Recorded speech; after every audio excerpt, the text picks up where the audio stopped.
పరభవనామ సంవత్సరంలో వృశ్చిక రాశి వారికి వారి యొక్క రాశి ప్రకారము ఎటువంటి ఫలితములు అందడానికి అవకాశం ఉంటుంది అనే విషయము ఈ వీడియో ద్వారా తెలుసుకుంటాము. ముఖ్యంగా వృశ్చిక రాశిలో విశాఖ 4వ పాదము, అనురాధ 4 పాదములు, అంతే జ్యేష్ఠ 4 పాదములు కలిగి ఉంటాయి. ఈ యొక్క పరాభవ నామ సంవత్సరము 2026, 27కు గాను ఆదాయము 11, వ్యయము 5గా ఉంటుంది. అంతే విశాఖ నక్షత్రము ప్రకారము తో అనే అక్షరము నామ నక్షత్రం అవుతుంది. అనురాధ ప్రకారము నా, నీ, ను, నే అనే అక్షరములు వారి నామ నక్షత్రముగా తీసుకోవాలి. జ్యేష్ఠ నక్షత్రం వారికి నో, యా, ఈ, యు అనే అక్షరములు వర్తిస్తాయి. తుది ఫలితము ఎలా ఉంటుంది అనే విషయము వివరంగా తెలుసుకుందాము. శ్రీ పరాభవనామ సంవత్సరము 2026, 2027కు సంబంధించి. వీరికి సుమారుగా జూన్ 2 తర్వాత మంచి ఫలితములు అందుతాయి. క్రమశిక్షణ కలిగిన వాతావరణము ఏర్పరచుకోవాలి. చాలా అవసరము కూడా. సుమారు అక్టోబర్ వరకు కూడా గురుబలం వీరికి ఉంటుంది కాబట్టి, వీరికి ఏ పని చేసినా కూడా ఫలితము బాగుండడానికి ఎక్కువ అవకాశం ఉంటుంది. నూతన పరిచయములు ఏర్పడడానికి అవకాశం ఉంటుంది. వాటి ద్వారా వారికి రూపాయి సంపాదించుకునే యోగం కూడా కలగడానికి అవకాశం ఉంటుంది. నూతన గృహము లేదా నూతన భూమి లాభం కలగడానికి అవకాశం ఉంటుంది. ఇది శుభపరిణామంగా తీసుకోవచ్చు. మొండి బాకీలు ఉంటే అవి వసూలు అవ్వడానికి అవకాశం ఉంటుంది.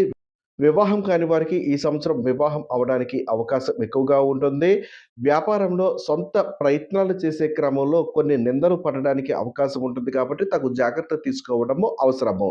షేర్ మార్కెటు లేదా పెట్టుబడికి సంబంధించినటువంటి వ్యాపారాలు చేసేవారు, వారు ధన ఆశ అధికంగా కలగటానికి అవకాశం ఉంటుంది. కానీ వారు ఎంతైతే ధనం పెట్టి ఎంత సంపాదించాలని కోరుకుంటారో అందులో సగం మాత్రమే వారికి రావడానికి అవకాశం ఉంటుంది.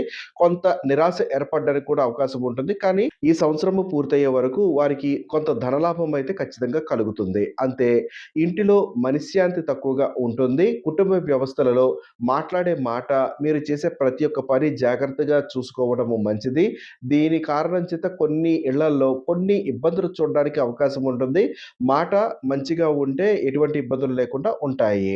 అంతే కేతువు ఈ సంవత్సరంలో ఉన్నటువంటి గోచార రీత్యా కొంచెం ఆలస్య పనులు అవ్వడానికి అవకాశం ఎక్కువగా ఉంటుంది. స్త్రీలు ముఖ్యంగా వీరికి చెప్పదలుచుకుంది ఏమిటంటే, వీరు వంటగదిలో ఉన్నప్పుడు గ్యాస్‌కి సంబంధించి అంటే మంటకు సంబంధించి గ్యాస్ ఏదైతే ఉంటుందో దానికి ఎలక్ట్రానిక్ వస్తువులు అంటే కుక్కర్, గ్రైండర్, మిక్సీ ఇటువంటివి ఉంటాయి కదా! వాటికి సంబంధించిన విషయాలలో ఎటువంటి ఇబ్బందులు లేకుండా చూసుకోవడానికి ముందుగానే వాటికి మరమ్మతులు లాంటివి చేపించుకోండి. అగ్ని లేదా ఎలక్ట్రానిక్ అంటే కరెంటు ద్వారా వీరికి ప్రమాదాలు జరిగే అవకాశం కూడా కనబడుతుంది. అంతే ఈ విద్య గురించి కూడా చూసుకున్నప్పుడు విద్య సంబంధమైన విషయాలలో విద్య అనేది విదేశంలో చేయాలి అనుకున్న వారికి కొంత ఉపశమనం కలుగుతుంది. అక్కడికి వీసా ప్రాబ్లమ్ లాంటిది గాని లేదా సీట్ లాంటిది ప్రాబ్లమ్ ఇప్పటి వరకు చూసి ఉంటే అట్టి వారికి ఈ సంవత్సర కాలంలో కొంత ఉపశమనం ఉండి విదేశీ విద్య కలగడానికి అవకాశం ఎక్కువగా ఉంటుంది. మొత్తానికి చెప్పుకుంటే నామనక్షత్ర ప్రకారము జాతకము 60%, జాతక ప్రకారం ఉన్నటువంటి ఈ వృశ్చిక రాశి కలిగిన వారికి 60% గాను అంటే 2 కూడా సమానంగా ఉన్నాయి. కానీ కొన్ని ఒడిదుడుకులు ఉన్నప్పటికీ కూడా గట్టి ప్రయత్నం చేస్తే మంచి ఫలితం ఖచ్చితంగా ఉంటుంది. కష్టపడకుండా ఎవరికీ ఏది రాదు కదా! కష్టపడండి ఖచ్చితంగా ఫలితాలు బాగుంటాయి.